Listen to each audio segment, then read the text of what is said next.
bağın dar küçələrində qaçardıq hər gün.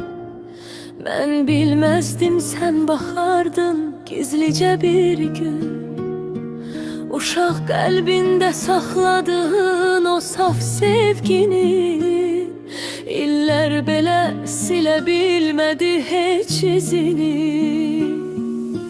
Sən məni uşaqlıqdan sevən ürəyimmişsən, taleyimə yazılan ən gözəl nəfəsmişsən. Bugün əlim əlində, yolumuz birdir artıq. Üç balamızla birlikdə sevgimizdir varlıq.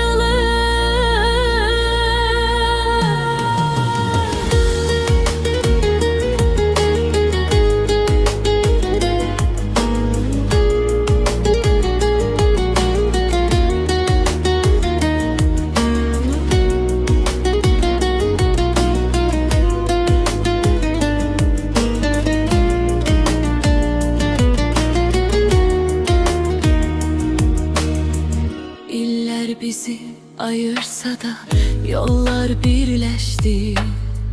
Bir bakışla bütün geçmiş yine danıştı.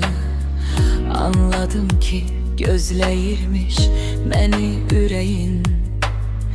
Senin sevgin en güzel hediyemdir mənim.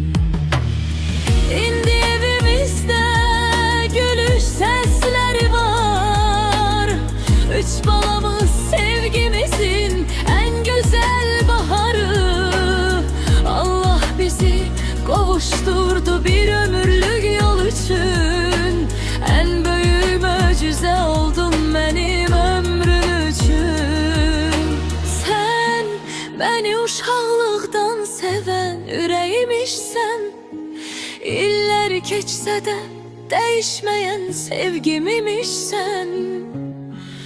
El-ele bu ömrü yazırıq her yeni gün. Sen, mən ve üç övladımız en güzel ömrüm.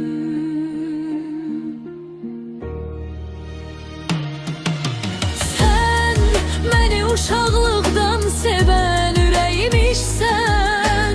Taleyime yazılan en güzel nefesmişsən.